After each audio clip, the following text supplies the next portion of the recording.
All right, let's get to Bengals at Steelers, the nightcap on Saturday. Bengals favorites in this game, 1.5 points on the road, 48.5 points is the over-under. Kyle, how do we see this one playing out? Well, a lot of this depends on the health of the Cincinnati Bengals team. Your left tackle, Orlando Brown Jr., has been banged up. I saw him walking through the tunnel to the locker room after the game, and he said, "On an effing broken leg." And if you know Orlando Brown, he keeps it gangster. He's old school. He's like a 1980s style tackle. Like when I think about Orlando Brown's personality, I think about a guy like Deion Dawkins, boisterous, big, huge. I don't think you realize how big this guy is.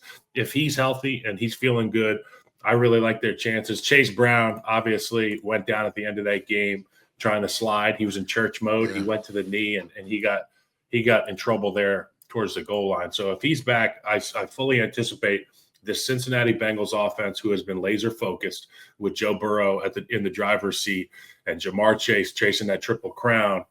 I love the chances for the Cincinnati Bengals. And you said it about the Pittsburgh Steelers. They need to play the entire game. They need to play well because they need to right the ship prior to the playoffs. And the Cincinnati Bengals, they need to win, and they need some help.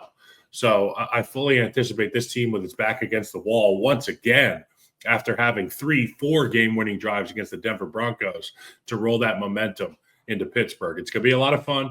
I fully anticipate Joe Burrow to look like Joe Burrow and this Bengals team to handle business. Yeah, I know we got our locks later on in the show, but I'm going to go ahead and give you guys a little preview. I'm definitely taking the over in this game. Yeah. I think it's only 48.5. And if I'm not mistaken, I believe the Steelers scored 44 and the Bengals scored 38 the last time these two teams played earlier in the year. Now, the Steelers' offense has not looked the same. George Pickens made his return last week. Him and Russ didn't seem like they were on the same page a lot. Also, I would say Trent McDuffie was putting hands on George Pickens last week, so that had a lot to do with it as well. The Cincinnati Bengals defense don't have anybody like Trent McDuffie on that side of the ball. That's been the issue for this Bengals team and why Joe Burrow has the astronomical numbers that he has. I believe he's thrown for over 4,500 yards, over 40 touchdown passes. And people are wondering if some odd chance they get into the playoffs, should he be in the MVP category? And I'm going to say no. And I know a lot of people are going to say, what? He's playing out of his mind. I liken it to this, fellas. When you look at the Bengals, before beating Denver last week, Kyle and Mike, they were 0-7 against winning teams this year. 0-7. Now, again, when you're Joe Burrow, when you're Josh Allen, when you're Patrick Mahomes, and you're in that rare air, right, it's your job to figure it out. Even if your defense is giving up a ton of points. We see it in Detroit. How many times did Josh Allen put the team on his back and win games when he had to score every drive? He's done it multiple times this year. And this is not me taking a knot at Joe Burrow, but I've seen this dude get sacked 70 times to go to the Super Bowl. So, like, at the end of the day, go back to that Commanders game. You let a rookie quarterback go toe-to-toe with you and score on every drive when you couldn't score on every drive. Like, those are the games, like, people will say, what is he supposed to do? He has to score every time. Well, if that's what it takes, you know this, Kyle, that's the rule in our locker room. I don't care if we score 5 points or 50. At the end of the day, we have to get a win. Yeah. Right? So, like, I wouldn't put him in that MVP category because versus winning teams, you're 1-7 this year. Right? If we're going to knock Tua Tagovailoa and other quarterbacks in regards to that, you got to be put under that same threshold. But they are one of, if not the most explosive offenses in football. To your point, Kyle, the Steelers have to play better in this game because you do not want to be playing your worst football in December heading into the playoffs. And then there's also an added incentive because if the Steelers were to win this game, right, and Baltimore wins as well, I believe that locks them into the 5 seed. They would be playing the Texans instead of going to Baltimore. So if you're the Steelers, the last team you want to see is the Baltimore Ravens in the first round, right? Yeah.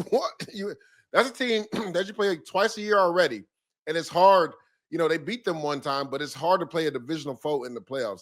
You would much rather go to the Houston Texans, who have been struggling in their own right, instead of going to Baltimore in the first round. So I don't know, for some odd reason, I know the Bengals have all the momentum right now. Just Mike Tomlin in these spots. And this is where I go to the coaching. Games like this, the coaching usually supersedes who has the advantage to win. And I'm going to go with the Steelers here. I think they're plus 1.5. They're at home this game. I think for some odd reason, Mike Tomlin is going to pull a rabbit out of his hat and they are going to beat the Bengals. Well, it sounds like to me, you know something I don't know, because the way that their best player has shown or not shown up in George Pickens, it has been indicative to me of a locker room that doesn't communicate well, and they don't have the ability to say the hard truths.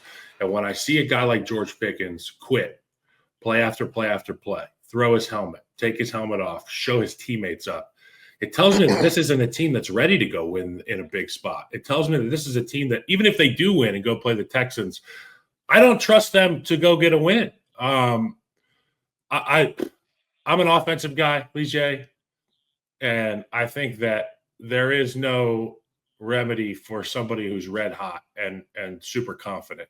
I don't care if it's Nick Foles with Chip Kelly as his head coach, or if it's Carson Wentz at points in his career. But when you're feeling yourself on the offensive side of the ball, and you know that you've got a quarterback and a guy who can win on the outside, I feel pretty good. Now, if T. Higgins is healthy and Chase Brown's healthy, I got a problem for you Steelers. Like, try to figure this situation out, because they got their backs against the wall right now.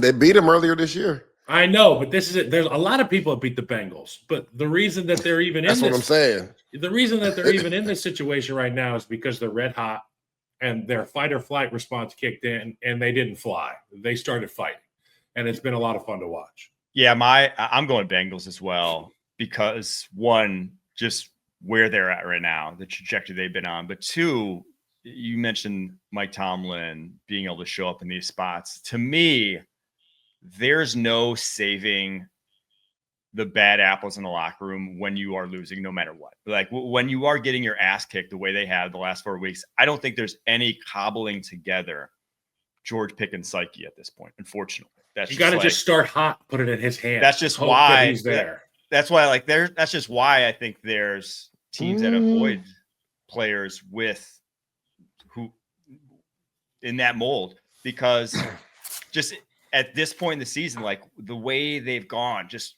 3 straight weeks now of just getting their ass kicked. Yeah. I just don't think you're going to get his best. I just don't think you're going to get a turnaround from him at this point in time. Maybe in the playoffs, but with as little as is on the line for the Steelers, they win. They probably still won't be in the playoffs. Well, shoot, they'll get that decided for them, obviously, before they even kick off. So they'll know what's on the line. If the Ravens game goes how we think it's going to go, and there's no shot of even getting the division for the Steelers, and it's just purely wild card seeding, I don't think we're going to get their best effort. I just don't. Maybe playoffs. I liken it to this, guys. I think as players, fans, and everything, we tend to have short-term memories. Mm-hmm. This is what Mike Tomlin has dealt with at the receiver position his whole career. Did we forget that?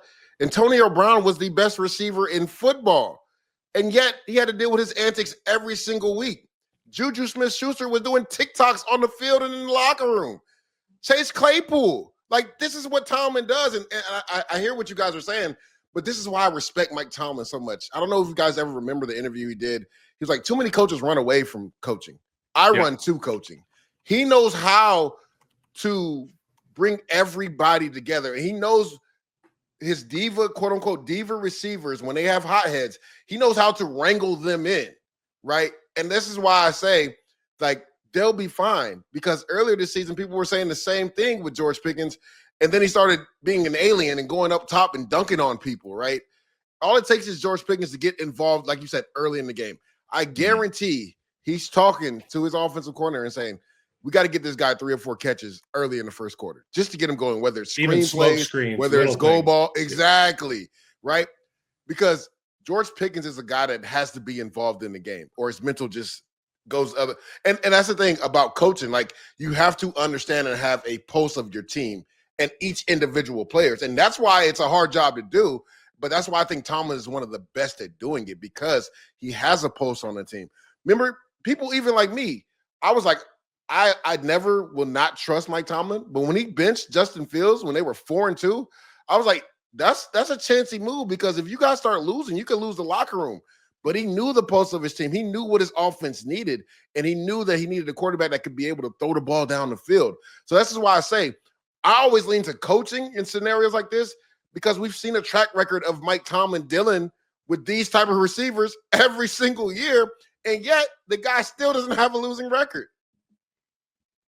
I mean, it is hard to argue. It's just I do think I would trust him in the playoffs. I just don't think there's enough on the line at this point to turn it around. I mean, I guarantee playing Houston over Baltimore is a lot on the line. That is. And I would rather have Antonio Brown than George Pickens in his current state. 100%. I would want AB out there with the Twitter app in the huddle, maybe. But there are bad apples, so to speak, or guys who are liabilities. And then there's what I saw from George Pickens on Christmas Day against the Kansas City Chiefs.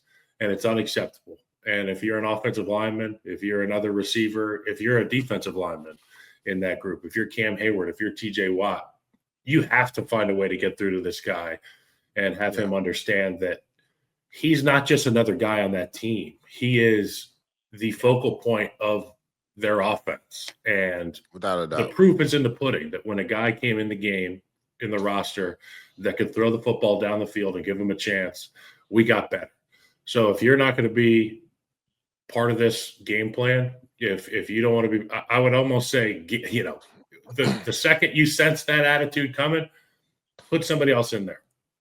I don't know. That's why I'm not a head coach. But I'm about to say, who you putting in front of George Pickens? Roman Wilson's back. I'm just saying, you can't play with your helmet off. Okay. You can't play with your helmet off, and you definitely can't catch the ball pointing two fingers at somebody else. And they need to find a way to get him locked in for this football game.